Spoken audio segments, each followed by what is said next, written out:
I don't think we have enough voices of men that are good examples and challenging boys to become men. And I love seeing the stuff you say to you. I have 4 kids, 2 of them being 14-year-old and 12-year-old. And a lot of things you talk about were aligned when it comes down to men. But I want to read you 3 stats, and I'll get into a question. And then today I want to talk about fatherhood, boys to men, and finance. So 7 out of 10 high school valedictorians right now are girls. 20% of men 25 to 34 live with parents, up from 14% a decade ago. And 15% of young men have 0 close friends, 5 times higher than what it was in the 1990s. How much of a young man struggling today is them versus the system? That's a thoughtful question. Let me just pile on with a couple more stats.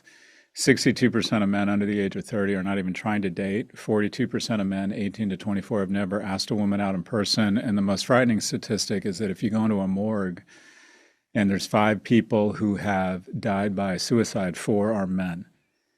So, and if any other special interest group was killing themselves at 4 times the rate of the special interest or the control group, we would weigh in with programs. And one of the things that's really hurt this community and these efforts is there's a lack of empathy for this group because of what I think is a fair accusation or observation, and that is men of my generation have had a disproportionate amount of advantage, but we seem to be holding young men accountable for my advantage. Anyways, to your point, is it them or is it society? I think it's both. I would say the majority, it's a complex problem. There's biology at play here. A boy's prefrontal cortex is 18 months behind a girl's. You're going to see, you said you have 2 boys and 2 girls. You're going to have, I don't know if you've already had this moment, but you're going to have your 15 or 16-year-olds are going to have a party and boys and girls will come over and the boys are dopes. Can't you look you in the eye? They look like boys. And then there'll be 2 or 3 15 or 16-year-old girls who will come who could be the junior senator from Pennsylvania.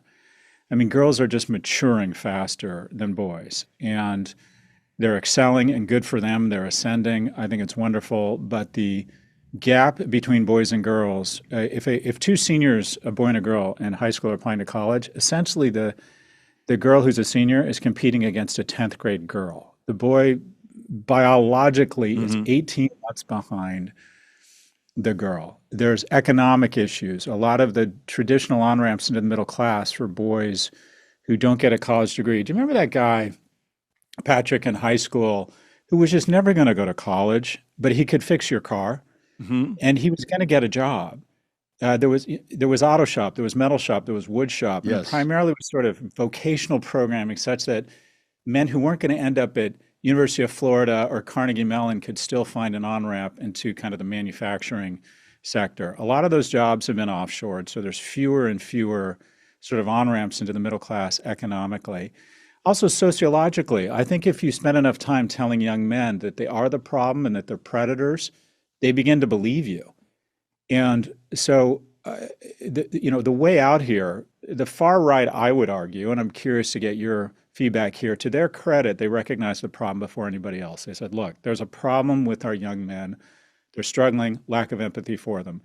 But I would argue the solution was not the right solution, and that was to take non-whites and women back to the 50s. And I think a lot of people on the right have conflated or incorrectly correlated the ascent of women with the descent of men, and I don't think that's true. At the same time, the far left hasn't been any more productive because their advice is to say, okay, you don't have problems, you are the problem, and my advice to you as a young man is to act more like a woman.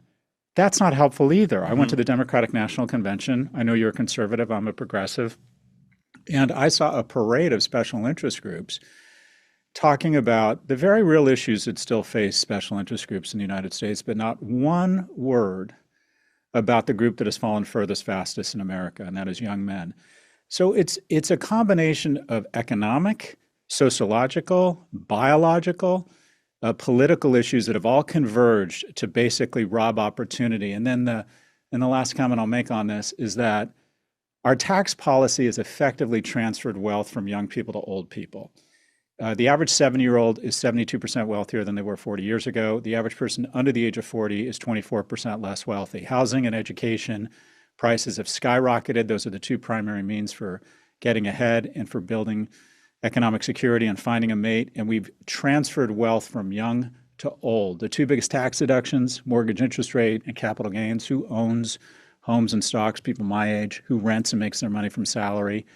Young people. So we've had just a series of kind of moons line up that have robbed opportunity and dignity and cultural standing from our young people and especially our young men. Incredible answer.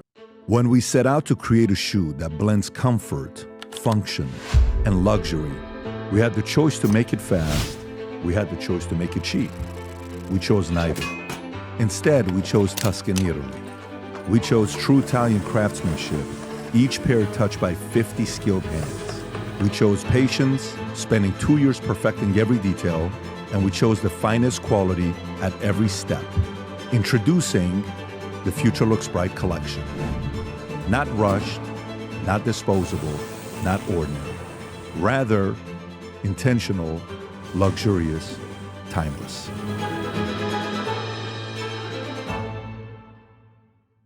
If you enjoyed this video, you want to watch more videos like this, click here. And if you want to watch the entire podcast, click here.